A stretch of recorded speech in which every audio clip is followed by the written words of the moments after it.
ข่าวเศร้าวงการแพทย์เตือนใจเราครับทำงานหนักจนไม่มีเวลานอน เสี่ยงวูบไม่รู้ตัว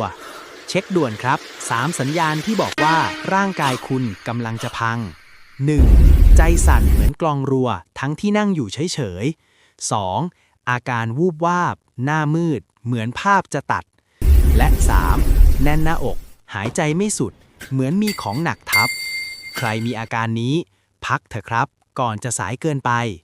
อยากรู้ลึกเรื่องวิธีฟื้นฟูร่างกายฉบับวัย 40 บวก ด้วยความห่วงใยจาก @PFD 2025 ครับ